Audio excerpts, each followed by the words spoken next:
Bismillahirrahmanirrahim. Assalamualaikum warahmatullahi wabarakatuh. Baiklah, kami dari kelompok 4 akan mempresentasikan makalah kami tentang menganalisa pendekatan-pendekatan kelas dalam konteks belajar. Baik, saya Citra Nitasari dengan NIM 2030101097 dari kelompok 4 akan membacakan pada poin A, yaitu menjelaskan macam-macam pendekatan manajemen kelas. Pendekatan yang harus dilakukan oleh seorang guru meliputi pendekatan otoriter, pendekatan permisif, pendekatan behavioral modification, pendekatan sosial emosional, pendekatan group prokes, dan pendekatan elliptic approach. 1. Pendekatan otoriter, yaitu pengelolaan kelas bertujuan untuk mengontrol tingkah laku peserta didik sesuai yang dikehendaki oleh guru. 2. Pendekatan permisif, yaitu pendekatan permisif adalah pendekatan yang menekankan perlunya memaksimalkan kebebasan peserta didik. 3. Pendekatan behavioral modification, yaitu pendekatan perubahan perilaku didasarkan pada prinsip-prinsip psikologi behaviorisme. Prinsip utama yang mendasari pendekatan ini adalah perilaku merupakan hasil proses belajar. 4. Pendekatan sosial emosional, yaitu pendekatan ini dibangun atas dasar bahwa pembelajaran yang efektif tergantung hubungan yang positif antara sesama peserta didik maupun guru dengan peserta didik.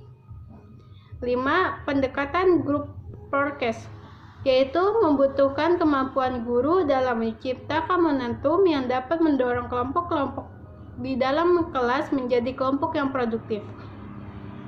6.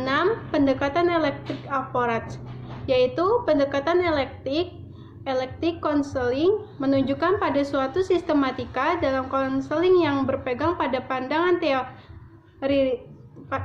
teoristis dan pendekatan approach yang merupakan perpaduan dari berbagai unsur yang diambil atau dipilih dari beberapa konsep-presi seperti pendekatan.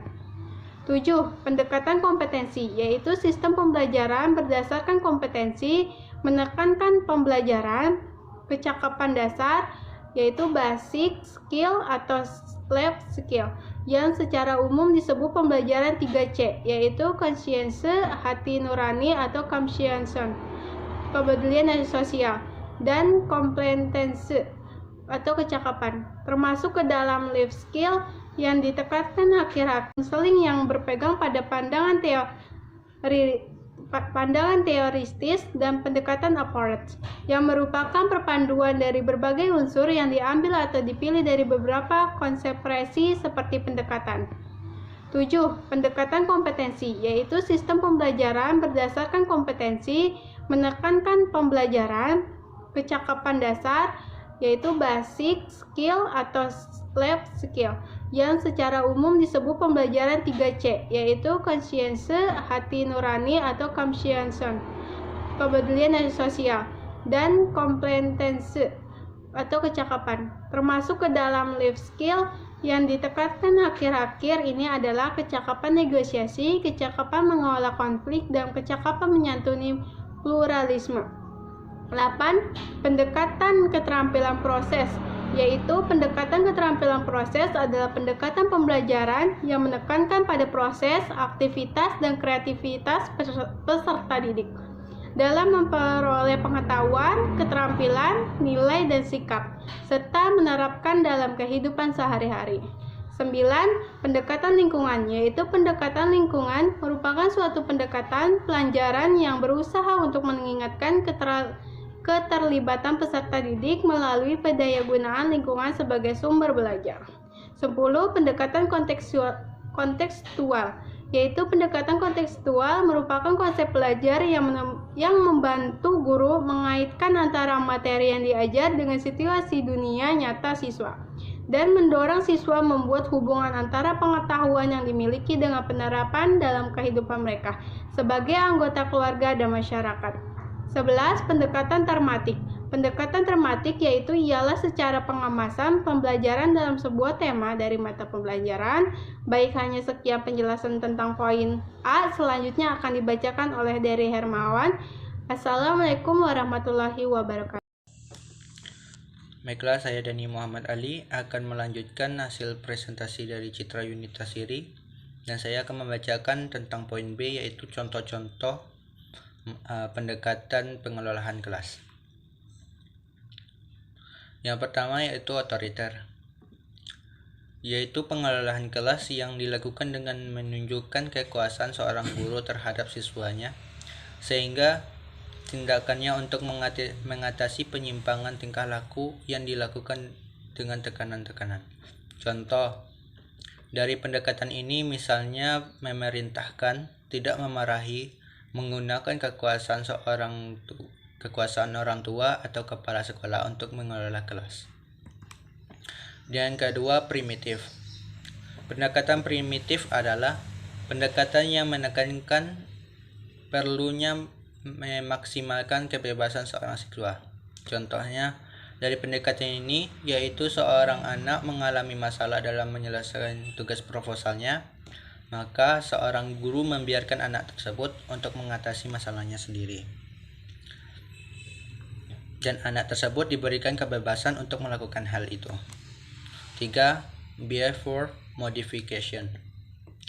Sesuai dengan namanya, pendekatan ini yaitu pengelolaan kelas diartikan sebagai suatu proses untuk mengubah tingkah laku anak didik. Peran guru dalam hal ini yaitu mengembangkan tingkah laku anak didik yang baik dan mencegah tingkah laku yang buruk terhadap anak didik. Yang keempat, sosial emosional. Hubungan tersebut meliputi hubungan antara guru dan murid, serta antara murid dan murid. Contoh dari pendekatan ini yaitu ketika seorang guru melihat salah satu anak didiknya sedang bersedih atau terdapat masalah, guru tersebut langsung datang kepada murid tersebut dan menanyakan langsung apa yang terjadi terhadap murid tersebut. Yang kelima, group process. Dalam pendekatan ini, peran guru adalah mendorong perkembangan dan kerjasama dalam kelompok. Contohnya, pendekatan ini yaitu dalam suatu kelas, seorang guru memberikan suatu materi yang mesti diselesaikan dengan kerja kelompok. Maka guru tersebut membagi anak didiknya menjadi beberapa kelompok, di mana guru harus memastikan kemampuan dan mengatasi konflik-konflik yang terjadi dalam kelompok. Dan yang terakhir yaitu electric effort. Pendekatan elektrik ini menekankan pada potensi, kreativitas, dan inisiatif wali atau guru kelas dalam memilih berbagai pendekatan tersebut berdasarkan situasi yang dihadapinya. Contohnya dari pendekatan ini yaitu agar siswa tidak menjadi bosan dalam belajar, seorang guru menciptakan cara belajar yang menarik, misalnya dengan cara menyelangi dengan humor dalam belajar. Mungkin hanya itu akan dilanjutkan oleh saudari kita Delvia. Baiklah, saya akan melanjutkan poin selanjutnya yaitu contoh masing-masing pendekatan pengolahan kelas.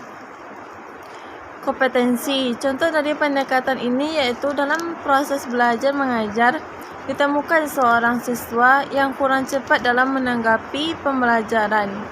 Maka, agar anak tersebut tidak ketinggalan dari teman-temannya, seorang guru harus melakukan remedial terhadap pembelajaran tersebut. Selanjutnya, keterampilan proses. Contoh dari pendekatan ini yaitu dalam belajar influx, seorang guru meminta siswanya untuk mengerjakan memperagakan peristiwa-peristiwa yang mengalami influx. Selanjutnya, lingkungan. Contoh dari pendekatan ini yaitu untuk mengukur kadar garam pada air laut. Seorang guru membawa siswa ke laut untuk mengukur kadar garam tersebut. Poin selanjutnya yaitu yang C, kelebihan dan kekurangan masing-masing pendekatan pengolahan kelas. di antaranya otoriter. Kelebihannya yaitu dapat menciptakan kedisiplinan dalam kelas. Siswa-siswa mengetahui tata tertib serta peraturan-peraturan yang ada di kelas. Kekurangannya yaitu adanya anggapan bahwa guru itu selalu benar dan paling tahu, dan siswa kurang dalam kesempatan untuk mengemukakan dan mengembangkan ide-idenya.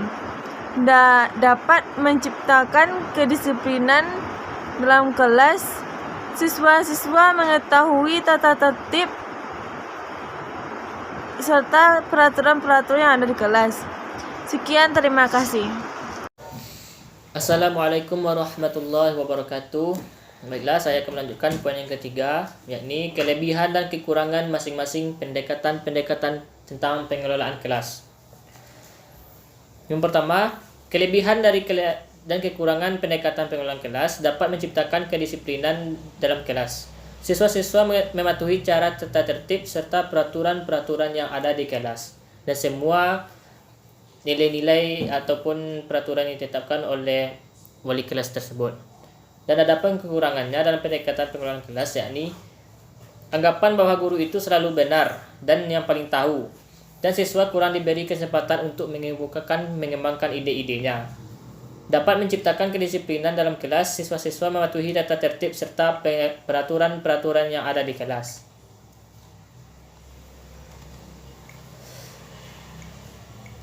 Dan kelebihan pengelolaan kelas, siswa-siswa merasa bebas melakukan apa saja yang mereka sukai dan kapan saja mereka ingin melakukannya, serta siswa merasa bebas untuk mengembangkan potensinya. Adapun kekurangannya, yang menghasilkan anak didik yang tidak menerapkan aturan-aturan norma, nilai-nilai budaya dan agama yang baik di lingkungan rumah tangga, di sekolah maupun di masyarakat. Menurut behavioral modification, kelebihan pengelolaan kelas, yakni guru memberikan penguatan berupa punishment dan reward kepada siswa. Melalui pendekatan ini, banyak siswa melakukan sesuatu untuk mengharapkan reward yang akan diberikan oleh sang guru. Dan secara sosio-emosional, adapun kelebihan dalam pengelolaan kelas, yakni siswa mempunyai sosial yang tinggi serta hubungan antar siswa-siswi dan guru. Dan adapun kekurangannya tentang pengelolaan kelas ini, yakni ketidakmampuan sang guru dalam menciptakan suasana yang ada di dalam kelas atau bersifat kaku, maka akan berakibat negatif untuk perkembangan peserta didik. Grup akses, poin yang kedua, yakni memiliki kelebihan tentang pengelolaan kelas. Dengan berhasilnya penciptaan kelompok ini, maka akan membentuk dinamika kelompok dalam kelas. Dan adapun kekurangannya, apabila dalam suatu kelas tidak terciptanya pendekatan kelompok, maka siswa-siswa atau siswa-siswi tidak merasakan adanya rasa kebersamaan antar mereka.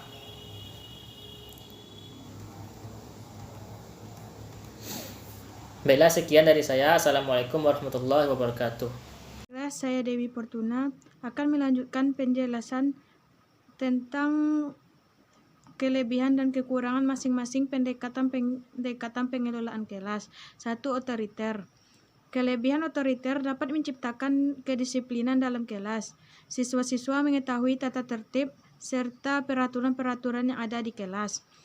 Kekurangan otoriter yaitu adanya anggapan bahwa guru itu selalu benar dan paling tahu, dan siswa kurang diberi kesempatan untuk mengemukakan dan mengembangkan ide-ide, serta siswa dikekang dalam mengembangkan potensi-potensinya. 2. Permisif. Kelebihan permisif, siswa-siswa merasa bebas melakukan apa saja yang mereka sukai dan kapan saja mereka ingin melakukannya, serta siswa merasa bebas untuk mengembangkan potensinya. Kekurangan permisif yaitu akan menghasilkan anak didik yang tidak mematuhi aturan-aturan, norma, nilai-nilai budaya dan agama, baik di lingkungan rumah tangga, sekolah, dan masyarakat luas. Yang ketiga, behavior modification, guru memberikan penguatan berupa punishment dan reward kepada siswa, sehingga dengan adanya reinforcement tersebut siswa dapat membentuk tingkah laku yang baik. Kekurangannya yaitu melalui pendekatan ini banyak siswa yang melakukan sesuatu untuk mengharapkan yang akan diberikan oleh sang guru, dan siswa merasa enggan untuk berbuat mengingat hukuman yang akan diberikan oleh gurunya.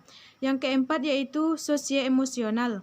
Kelebihannya yaitu siswa mempunyai jiwa sosial yang tinggi, serta hubungan antar siswa-siswa, siswa dan guru dapat tercipta dengan baik. Dan guru merasa mempunyai kewajiban agar siswanya tidak gagal karena kegagalan dapat mematikan motivasi dan dapat menimbulkan pandangan yang negatif dari siswa terhadap dirinya sendiri. Kekurangannya yaitu ketidakmampuan seorang guru dalam menciptakan suasana yang ada di dalam kelas, maka akan berakibat negatif pada diri siswa yang bermula pada kegagalan. Yang kelima yaitu grup proses. Kelebihannya yaitu dengan berhasil penciptaan kelompok ini, maka akan membentuk dinamika kelompok dan kelas, sehingga akan menjadi kelompok yang produktif. Kekurangannya yaitu apabila dalam suatu kelas tidak terciptanya pendekatan kelompok, maka siswa-siswa tidak merasakan ada rasanya kebersamaan antar mereka. Dan siswa akan menyelesaikan masalahnya sendiri-sendiri tanpa adanya bantuan dari teman-teman yang lainnya. Yang keenam yaitu electric approach, yaitu kelebihannya kelas dapat tertata dengan rapi dan tercapainya tujuan pembelajaran